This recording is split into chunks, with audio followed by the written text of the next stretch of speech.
You can't fight what you can't see. Imagine being a soldier in the most powerful army on Earth, an army that had conquered Constantinople itself. You've marched for weeks through a frozen, desolate wasteland where the villages are empty and the wells are poisoned. Now you stand shivering in a valley of death, blinded by a fog so thick it swallows sound. You hear something, a deep, mournful blast from a horn, echoing from a direction you can't pinpoint, then another from the opposite side. Suddenly, the air fills with the whistle of thousands of arrows fired by an invisible enemy. Men around you scream and fall, clutching shafts that appeared from nowhere. The panic is a cold serpent coiling in your gut. This isn't a battle, it's a slaughter. And the architect of this nightmare is a king history has almost completely forgotten. If you find stories of cunning strategy and impossible victories fascinating, take a moment to subscribe. You're about to witness one of the most brilliant ambushes ever devised. To understand the sheer audacity of this ambush, we first need to understand its target. The Ottoman Empire in 1475 was not just a regional power, it was a global superpower. At its helm was Sultan Mehmed II, known to history as the Conqueror. This was the man who had achieved the impossible just 2 decades earlier, the conquest of Constantinople, the 1,000-year-old bastion of Christendom. His armies were a terrifying blend of discipline, technology, and zeal. The Janissaries, an elite infantry corps raised from childhood for war, were the most feared soldiers in the world. The Ottoman artillery was second to none, capable of turning the strongest stone walls to dust. From the Balkans to the Black Sea, Mehmed's authority was absolute, his ambition boundless. He saw himself as the next Alexander, destined to unite East and West under his banner. And in the winter of 1474, his gaze fell on a small, defiant principality in his path, Moldavia. Moldavia was everything the Ottoman heartland was not. It was a land of dense forests, rolling hills, and treacherous marshes, sparsely populated by a fiercely independent people.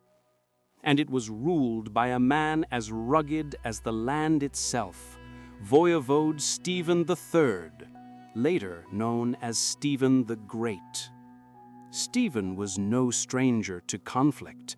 He had spent his entire reign fighting for his nation's survival, caught in a brutal geopolitical vice. To the south, the ever-expanding Ottomans. To the north and west, the powerful kingdoms of Poland and Hungary, who were often just as much a threat as an ally. Stephen was a master of diplomacy and warfare, playing his powerful neighbors against each other, while building a small but incredibly effective army. He refused to pay the jizya, the tribute tax demanded by the Sultan, a direct act of defiance that Mehmed the Conqueror could not ignore. An example had to be made. Moldavia had to be crushed. In late 1474, the order was given. Mehmed dispatched one of his most trusted generals, Hadim Suleiman Pasha, the governor of Rumelia, to lead the punitive expedition. The force assembled was colossal. While historical numbers are debated, estimates place the Ottoman army at around 120,000 men. It was a multinational force, drawing troops from across the Balkans, including a significant contingent of Wallachians, Moldavia's neighbors and rivals, led by their prince Basarab Laiota. Against this juggernaut, Stephen could muster at most 40,000 troops. This included his small professional army, peasant levies and a handful of mercenaries. The odds were 3-1, and that was before accounting for the Ottomans' superior equipment and experience. As Suleiman Pasha's army crossed the Danube, they expected a swift campaign. They would march to the Moldavian capital of Suceava, depose Stephen, and install a puppet ruler. It was a plan that had worked countless times before. But Stephen was not a conventional ruler, and he would not fight a conventional war. He knew he could never defeat the Ottoman army in a pitched battle on open ground. His greatest allies were not other kings, but the land itself and the harsh Moldavian winter. He enacted a brutal, scorched earth strategy. As the Ottoman army advanced, they found nothing. The entire population had been evacuated to the fortified northern mountains. Every village was deserted. Every granary was empty or burned. Every field was stripped bare. Most cruelly, the wells were poisoned, forcing the massive army to rely on winter streams and melting snow for water, leading to widespread dysentery. Stephen turned his own country into a weapon. The Ottoman soldiers were not fighting an army, they were fighting a ghost. Hunger, disease, and the biting cold became their constant companions. Morale plummeted. They were deep in hostile territory, with their supply lines stretched thin, and they had yet to even see the main Moldavian army. While his country starved the invaders, Stephen was busy preparing his trap. He needed a location where the Ottomans' numerical superiority would mean nothing. He found it near the small market town of Vaslui. The battlefield was a valley bisected by the Berlad River.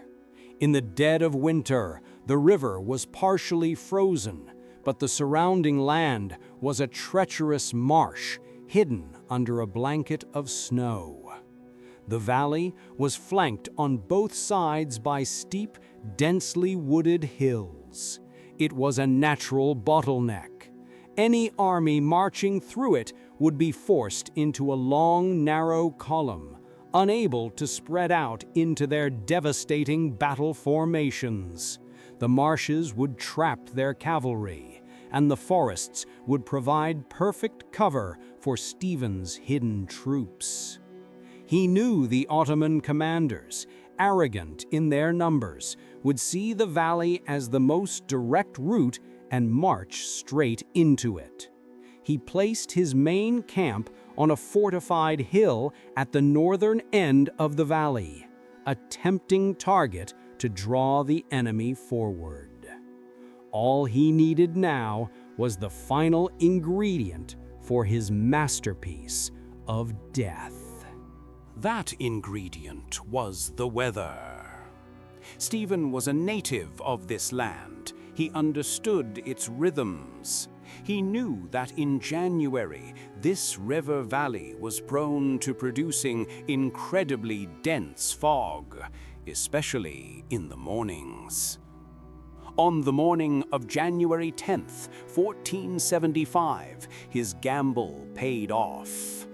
A thick, freezing fog descended upon the valley, reducing visibility to mere feet.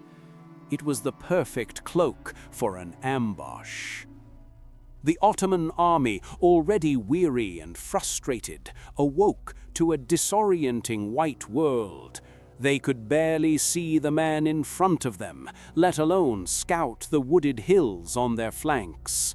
But their orders were clear: advance and destroy the Moldavian camp.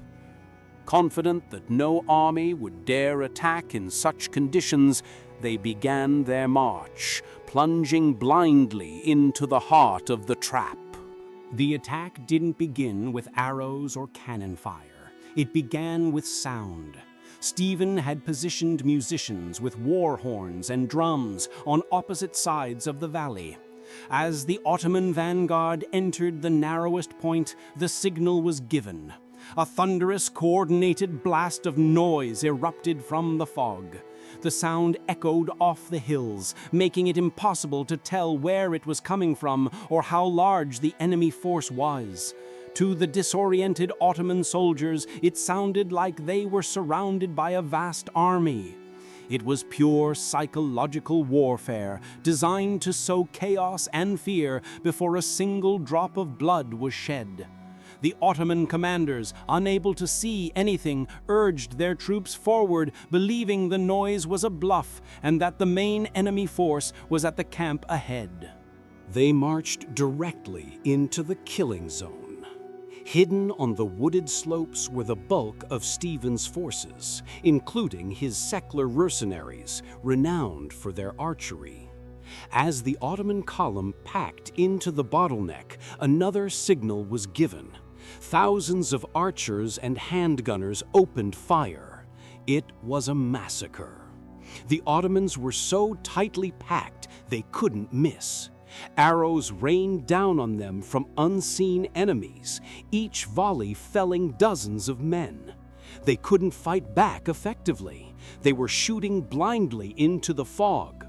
Their commanders couldn't assess the situation or rally their troops. The front of the column tried to push forward to escape the arrow fire, while the back was still blindly marching in, creating a deadly compression. The disciplined Ottoman formations began to break down into a panicked mob. Stephen had another surprise waiting. He had positioned his small contingent of cannons not at his main camp, but on the flanks, aimed directly at the path the Ottomans had to take. Firing cannons in fog is incredibly difficult, but Stephen wasn't aiming for precision. He was aiming for the dense mass of humanity trapped in the valley. The roar of the artillery, coming from unexpected directions, added to the terror. Each cannonball that found its mark carved a bloody swath through the packed soldiers. The psychological impact was immense. The Ottomans felt as if the very forest was alive and trying to kill them, attacking with arrows, bullets, and now cannon fire. The Ottoman vanguard, having suffered horrendous casualties, finally reached the Barlad River. Their only path forward was across a small, partially destroyed wooden bridge that Stephen had deliberately left as bait. It was another bottleneck within the bottleneck. As the terrified soldiers surged onto the bridge, it became a death trap. They were easy targets for the Moldavian archers. At this moment, Stephen sprung the next phase of his trap. A portion of his army charged from the woods directly into the flank of the disorganized troops waiting to cross. The Ottoman soldiers were caught between the river, the marshes, and the attacking Moldavians. The fight on the bridge was savage. Many were pushed off into the freezing water, their heavy armor dragging them down into the muddy riverbed. The structure itself became slick with blood and piled high with the bodies of the fallen. With the Ottoman vanguard shattered and the main body in disarray, Stephen committed his reserves. He personally led the charge with his elite boyar cavalry and the core of his professional army, smashing into the confused and demoralized center of the Ottoman column. This was the decisive blow. The Ottomans, who had thought they were fighting a scattered force of skirmishers, were now faced with a full-scale, organized assault from an unexpected direction. The Wallachian contingent, seeing the tide of battle turn so catastrophically, was among the first to break and flee, causing even more chaos in the Ottoman rear. The army of Mehmed the Conqueror, the terror of the known world, was now completely surrounded, blinded by fog, and being systematically dismantled. What followed was not a battle, but a rout. The Ottoman command structure had completely collapsed. Cohesion was lost. It was every man for himself. Soldiers threw away their weapons and armor to flee faster, but there was nowhere to run. The marshes, which they had avoided on their advance, now became a deadly trap for the fugitives. Horses and men alike were swallowed by the half-frozen mud. The Moldavian light cavalry, experts in this terrain, harried the fleeing army for miles, cutting down stragglers without mercy. Suleiman Pasha himself barely escaped with his life. The entire vast army disintegrated into a terrified rabble, fleeing back the way they came, through the desolate land that had already weakened them so much. As the fog finally lifted, the scale of Stephen's victory was laid bare. It was almost unbelievable. The valley was a carpet of the dead. Chroniclers, both Polish and Venetian, reported Ottoman losses as high as 45,000 men. The entire invading army was, for all practical purposes, annihilated. They lost almost all of their cannons, their equipment, and their prestigious battle standards. In contrast, Moldavian losses were astonishingly light, perhaps numbering only in the hundreds. It was one of the most lopsided defeats the Ottoman Empire would ever suffer. Stephen had not just defeated the invaders, he had erased them. He had used his intimate knowledge of the land, the weather, and his enemy's arrogance to orchestrate the perfect ambush. Your Stephen understood the significance of what he had done. This was more than just a defense of his homeland. It was a victory for all of Christendom. Shortly after the battle, he wrote a circular letter to the crowned heads of Europe and to Pope Sixtus IV. In it, he described the battle in detail, referring to Suleiman Pasha as having been cut to pieces and his army destroyed. He humbly stated that he had not sought this victory for his own glory, but had fought for the Christian faith. He called himself the gatekeeper of Christianity and pleaded for a united European front against the Ottomans, warning that if Moldavia fell, the gateway to Poland and Hungary would be wide open. He had won the battle, but he knew the war was far from over. The news of the disaster at Vaslui sent shockwaves through the Ottoman court. Sultan Mehmed was reportedly enraged, refusing to see anyone for days. His invincible army had been humiliated by a minor prince from a backwater nation.